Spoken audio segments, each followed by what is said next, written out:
Estás viendo a Analía Argento, una periodista nacida en Río Negro, de larga trayectoria, es actualmente editora de política del diario El Cronista Comercial, ha escrito varios libros, uno sobre los nietos restituidos, y acaba de publicar esto que vas a ver ahora, que se llama La Guardería Montonera, la historia de los hijos de los montoneros en la contraofensiva. Analía, gracias por venir.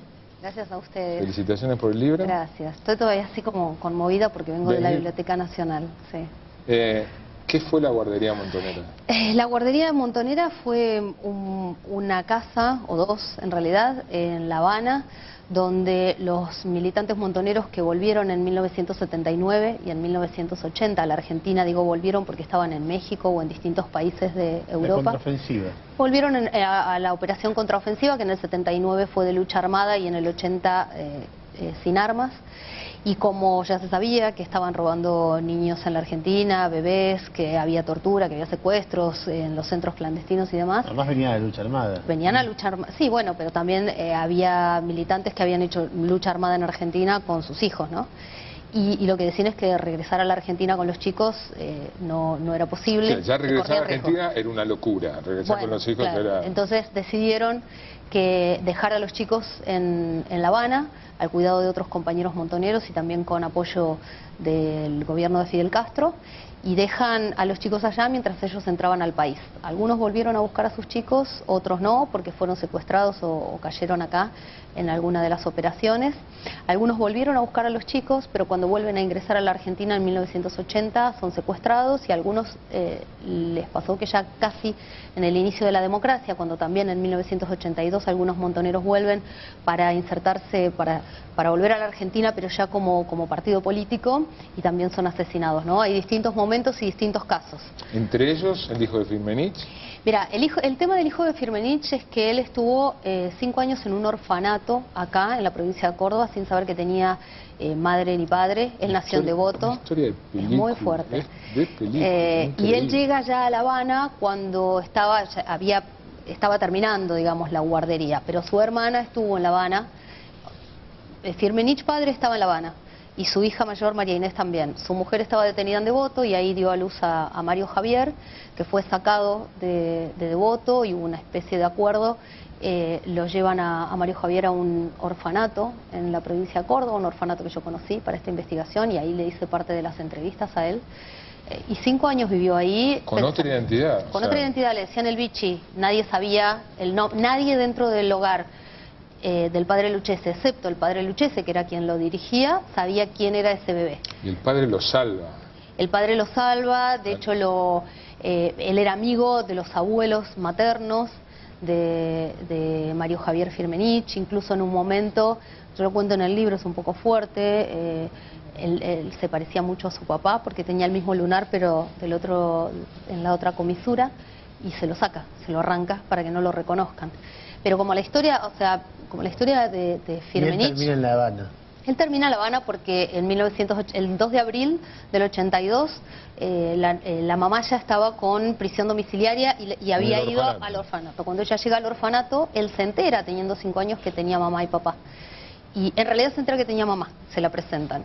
Y entonces cuando el gobierno de facto, la dictadura, le declara la guerra cuando invaden las Malvinas, el padre Lucchese la despierta a la madre, le cuenta, y ella le dice: si me voy hoy, y entonces... En medio de esa loca y él euforia. le dice: no va a haber otro día mejor que este, y entonces ella se escapa del país con el hijo. Van el 2 de abril. El 2 de abril van a México, y de ahí van a Cuba.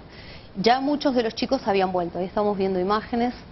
Analía, ese es Firmenich, mira. ¿Qué es lo que te atrajo de esta historia? Lo mismo que a ustedes. A mí me pasó que conocí la historia de la guardería escribiendo De Vuelta a Casa, que son casos de nietos restituidos, y era más fácil de explicarlo porque creo que la mayoría de los argentinos coincidimos en que es necesario que los que fueron apropiados conozcan su identidad, después que decidan qué hacer, pero que sepan la verdad, que son desaparecidos que pueden aparecer, que siguen siendo cerca de 400 los niños adultos hoy secuestrados. Es un delito, el robo de bebés, que continúa en proceso. ¿Y en este caso? Este era más difícil de explicar. A mí me pareció primero fascinante la historia cuando me la contaron, me pareció que también era una herida no cerrada. Yo no hablo mucho de las operaciones de la contraofensiva, sino más bien de las historias humanas, porque básicamente lo que yo me quería preguntar es qué le pasa a un chico con esta historia y por qué una madre o un padre, teniendo hijos tan pequeños como tengo yo, porque a mí también me van pasando como cosas en paralelo a los libros que escribo con mi propia maternidad. Y yo digo, estas mujeres, equivocadas o no, algún ideal o alguna razón deberían tener, y estos hombres, para dejar a sus chicos en una guardería y volver al país sabiendo que arriesgaban la vida. Y yo quiero saber cuál es. Digo, a mí me genera mucha curiosidad. Me interesa saber. Son historias humanas muy fuertes. Si llegaste a una conclusión, ¿a qué conclusión llegaste? Una de las cosas que entendí, yo que nunca tuve militancia política, es el concepto de compañero. Yo no entendía cuando la gente decía compañero, ¿no? Y lo entendí un poco acá. Otra cosa que entendí es que a todos nos pueden pasar cosas muy fuertes. Y uno se pregunta el por qué, y el por qué muchas veces es casi imposible de entender o de encontrarle respuesta. Lo importante es para qué. ¿Qué loca esa época? Sí, a veces pienso, pero también pienso que yo no la viví, que yo no estaba, y me pregunto en el epílogo del libro, cuando yo voy llegando a La Habana en el avión y veía la selva y pensaba en el Che Guevara, yo decía, si yo hubiera tenido 20 años en esa época, ¿qué hubiera hecho? Yo soy un poquito miedosa, más bien cagona, te diría. Entonces, no me imagino haciendo eso. ¿Qué es del lugar? ¿Qué es del lugar hoy? La primera guardería es una empresa del Estado, donde ninguno de los chicos de la guardería había vuelto, y yo la encontré, cuento también cómo pude encontrar esa casa. Y en la segunda casa que ocuparon es del Ministerio del Interior, y cuando yo fui la estaban refaccionando. Hay muchos lugares que siguen tal cual como eran antes, solo que hay oficinas del Estado. Yo lo que les digo es, hay que leerlo un poco para ver, porque a mí lo que me interesa son las historias humanas.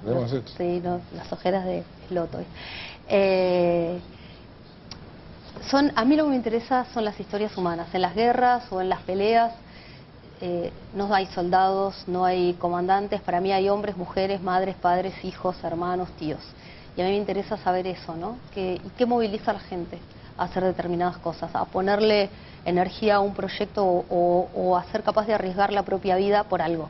Y si alguien es capaz de arriesgar la propia vida por algo, a mí por lo menos me genera, por lo menos curiosidad, y después todo lo demás. ¿Contenta con la presentación hoy? Ay, sí, fue muy fuerte porque se generan cosas también a nivel personal, más allá del libro, ¿no? Chicos que se reencuentran después de 30 años. O sea, que habían estado en la guardería, habían estado en la guardería y nunca más se vieron, se encontraron en la biblioteca y de pronto lloraban cuando alguien les contaba historias. Es muy fuerte, es como ayudar, que tengo también así como una cosa medio, no sé, de cambiar algunas cositas. Y ayudar como a armar un rompecabezas para chicos que tienen huecos en su historia. Gracias por venir. Gracias a ustedes.